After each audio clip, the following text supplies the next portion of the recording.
आज हम आप लोगों को हिंदी व्याकरण से समास के संबंध में विशेष विवरण प्रस्तुत करेंगे। सबसे पहले समास क्या है? संधि का मतलब होता है मेल।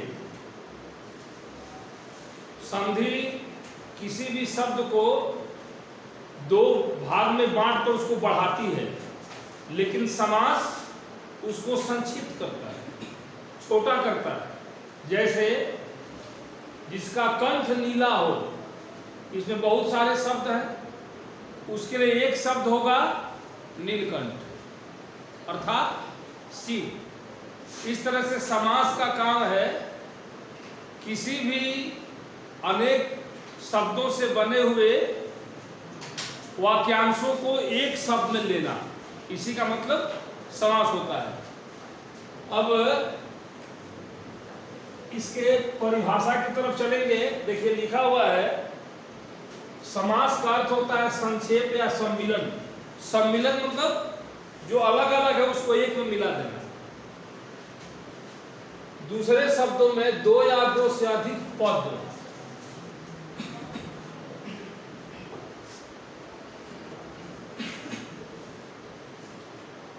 दो या दो से अधिक पद जब में विभक्ति चिन्ह, विभक्ति चिन्ह का मतलब समझते हैं? कर्ता का जो चिन्ह है, ने, को, के लिए, का, के, की, में, पै पर, ये सब विभक्ति का चिन्ह है।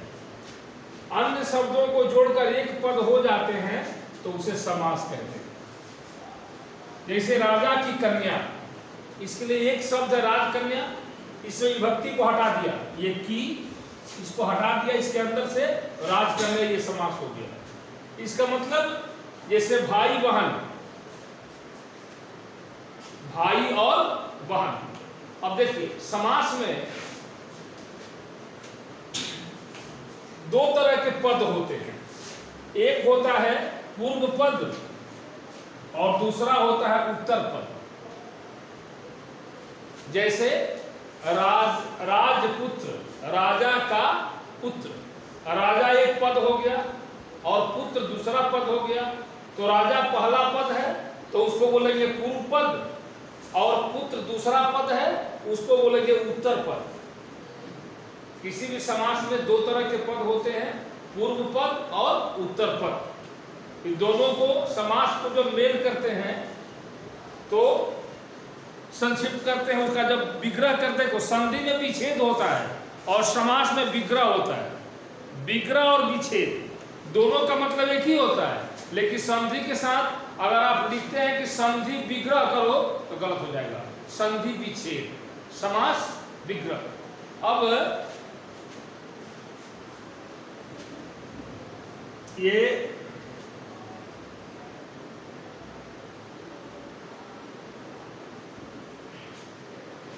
राजकन्या आ रही है, राजा नहीं आ रहा है, कन्या आ रही है। हाँ, एक बात और, यदि समासिक शब्दों को जोड़कर उनका पूर्व रूप दिखवाया जाए तो वह समास विग्रह कहलाएगा। अब है कि राजकन्या, राजकन्या मतलब राजा की कन्या। इसमें कन्या आ रही है राजा की, राजा नहीं आ रहा है, राजकन्या की बात। तो इस तरह से समास शब्द का मतलब समझ गए। जब किसी भी अनेक शब्दांशों को जब हम संक्षिप्त रूप में लिखते हैं, उस प्रक्रिया को समास कहा जाता है। अगर परिभाषा लिखते हैं तब, परिभाषा नहीं, अगर सीधे में जानना चाहते हैं तो समास का मतलब होता है संक्षिप्त करना। अब इसके आगे चलिए।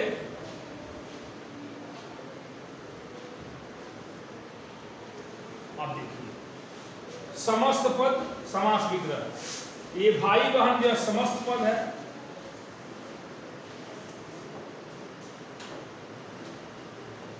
ये भाई बहन समस्त पद है।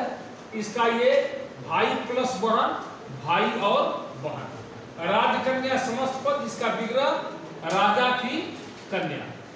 घुड़सवार, घोड़े पर सवार। पवन चक्की, पानी चक्की, पानी से चलने वाली चक्की। देखिए पानी से चलने वाली, इसमें 1 2 3, इसमें 3 शब्द हैं तीनों को एक मिला दिया गया, कहीं हो गया पवन चक्की। इसका मतलब इस तीनों को एक में कर दिया। तो समास का काम है क्या करना, संक्षिप्त करना। अब इसके आगे समास के भेद। समास के भेद, समास मुख्य रूप से 6 तरह का होता है। तत्पुरुष समास, कर्मधारय समास, द्विगु समास, बहुव्रीहि समास, अव्ययी भाव और द्वंद्व। ये 6 तरह के समास होते हैं। ध्यान से सुनिएगा, अगर सुनेंगे तो बात याद हो जाएगा। पहला है तत्पुरुष समास। देखिए, तत्पुरुष समास पहचानने का सबसे अच्छा तरीका, तत्पुरुष जब भी होगा, तत्पुरुष जब भी होगा उसके अंदर कारक का चिन्ह जरूर होगा। ने, को, के लिए, का, के, की, में, पर, से जरूर होगा। यही सबसे बड़ा पहचान है तत्पुरुष का। अब अगर ने का चिन्ह है तो प्रथम विभक्ति तत्पुरुष, को का चिन्ह है द्वितीय तत्पुरुष, से का चिन्ह है तृतीय तत्पुरुष। इसका मतलब कि कारक के चिन्ह से तत्पुरुष को हम क्या करते हैं, इंगित करते हैं। इसमें भी 2 पद होता है। इसमें दूसरा पद क्या होता है, प्रधान होता है। तो तत्पुरुष को पहचानने के से राजकन्या, राजा की कन्या, तो राजकन्या में की संबंध कारक का चिन्ह है, इसलिए इसको बोलेंगे तत्पुरुष समास। देखो, उसके बाद दूसरा है कर्मधारय। कर्मधारय का पहचान ये है,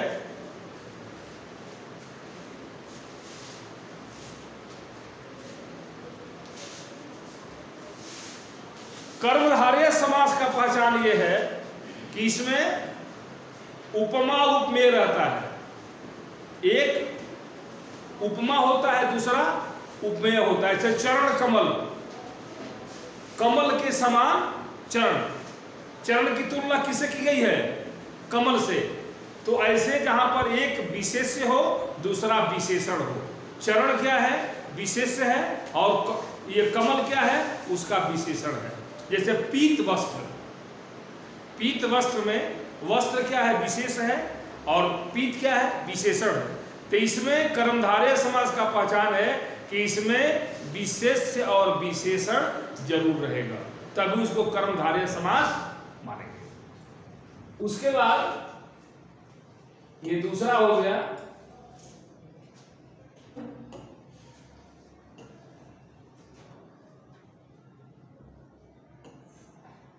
तीसरा है द्विगु समास। देखिए, द्विगु जो होता है इसमें पहला पद संख्या सूचक होता है। जैसे पंचवटी, मोटे अर्थ में समझ लीजिए, परिभाषा तो बाद में है, पहले आप उसकी पहचान को समझ लीजिए कि कैसे आप एमसीक्यू में पहचानेंगे कि कौन समास क्या है।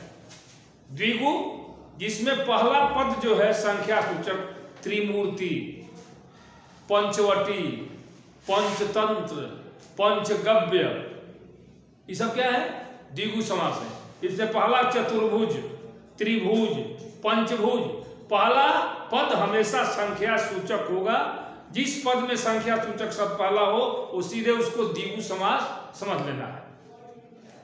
ये द्विगु हो गया, तो बहुव्रीहि है। देखिए, बहुव्रीहि समास कर्मधारय की तरह से होता है, लेकिन अंतर क्या है कि कर्मधारय में विशेषण और विशेष्य होता है, जबकि बहुव्रीहि समास में उसका विग्रह जब करते हैं, से बोल दिए नीलकंठ, तो नीला है कंठ जिनका, अर्थात शिव। मैंने यह विग्रह करने के बाद देखिए, अभी हम आपको बहुव्रीहि समास समझा रहे थे। बहुव्रीहि का मतलब होता है कि इसमें भी 2 पद होता है, लेकिन दोनों पद जब इसको विग्रह करते हैं तो ये किसी तीसरे व्यक्ति या वस्तु को सूचित करता है, इसलिए इसे कहते हैं बहुव्रीहि समास। जैसे चंद्रशेखर, जिनके माथे पर चंद्रमा हो, अर्थात शिव। चंद्रशेखर शिव को कहा जाता है, स्पेशल शिव को इंगित किया जाता है। लंबोदर जिसे कहते हो, लंबा है उधर जिनका, इसका मतलब ये नहीं है कि दूसरे का भी पेट लंबा है तो उसको लंबोदर कह देंगे, ये बात नहीं है। लंबोदर स्पेशल गणेश जी का नाम है, इसलिए बहुव्रीहि समास हुआ। जैसे आगे है अव्ययी भाव समास। अव्ययी भाव समास का मतलब होता है कि जिनका पूर्व पद अव्यय हो, जैसे प्रतिदिन। प्रतिदिन, तो प्रतिदिन में प्रति क्या है? अव्यय है। जथा शक्ति, शक्ति के अनुसार विग्रह करेंगे उसका, तो जथा क्या है? अव्यय है। तो इसका असली पहचान यही है कि जिस समास का पहला पद अव्यय हो उसे अव्ययी भाव के नाम से जानते हैं। 6 नंबर है द्वंद्व समास। द्वंद्व समास की पहचान, एक पद दूसरे का क्या होगा? विलोम होगा। जैसे लोटा डोरी, रात दिन, भाई बहन, माता पिता, ऊपर नीचे, चौड़ा लंबा, दोनों पद प्रधान होते हैं। एक के बिना दूसरे का काम नहीं चल सकता है। पहचानने का सबसे अच्छा तरीका, एक पद दूसरे का विलोम होगा। एक बार फिर केवल पहचान मैं बताता हूं सबका, ध्यान से सुनिए। तत्पुरुष समास का पहचान है, इसमें कारक का चिन्ह होगा। जब इसको विग्रह करेंगे तो कारक के चिन्ह से हम तुरंत पहचान जाएंगे कि तत्पुरुष समास है। कर्मधारय समास का पहचान, एक विशेष से दूसरा विशेषण, ये पहचान का तरीका।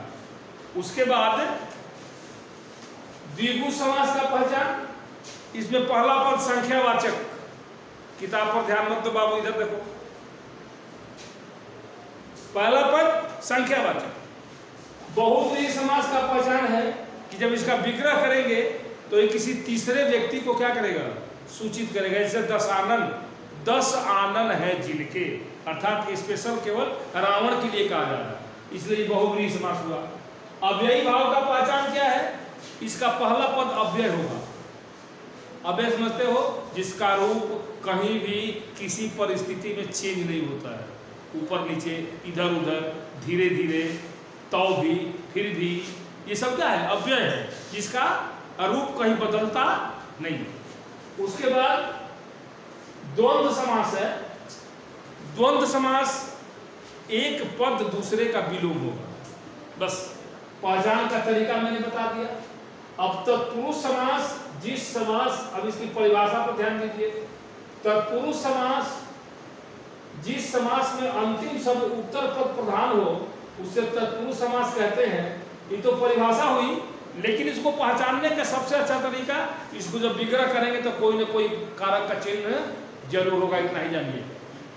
उसके बाद देखो, कर्म से लेके और अधिकरण तक विभक्ति चिन्ह का लोप हो जाता है। इसमें से राजपुत्र, राजा का पुत्र, जब उसको समास में डालेंगे तो का क्या होगा? लुप्त हो जाएगा का, तो सीधे हो जाएगा राजपुत्र।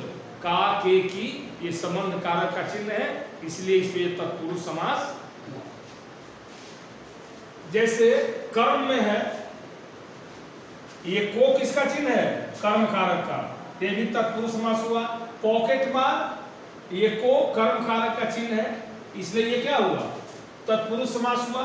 तो से, को, के लिए, से, का, के की, में पर, जिस समास के विग्रह करने के बाद ये चिन्ह तुमको दिखाई दे, सीधे उसको तत्पुरुष समास कह दोगे। इसमें किसी तरह कोई हिचक नहीं है।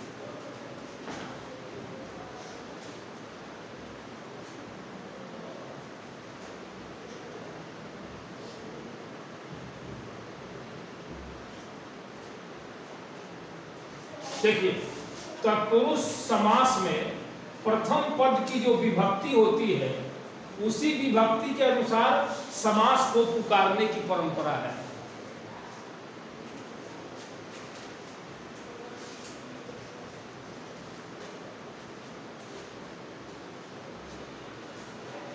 कहने का मतलब है कि कर्ण तत्पुरुष कहते हैं। कर्ण तत्पुरुष क्यों कहते हैं? कि इसमें क्या है? इसमें से चिन्ह है, यह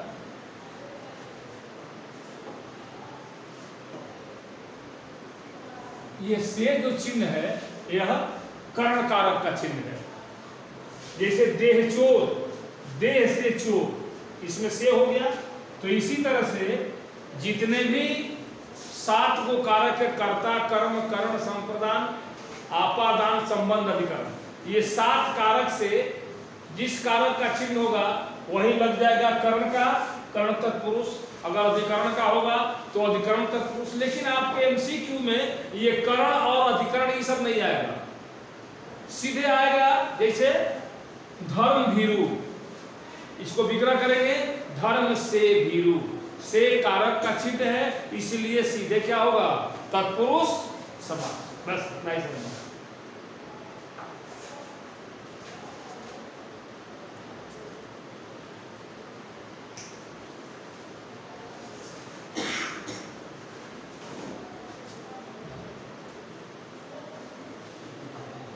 ये उसी तरह से आप संबंध देखिए, ये राजा की कन्या, श्रम का दान, अधिकरण में पुरुषों में उत्तम, पुरुषोत्तम, रणवीर, रणों में भी सबका, ये देखिए सप्तमी तत्पुरुष बोलते हैं इसको। क्या बोलते हैं? सप्तमी तत्पुरुष। अधिकरण कारक का चिन्ह है तो ये सप्तमी तत्पुरुष हो गया।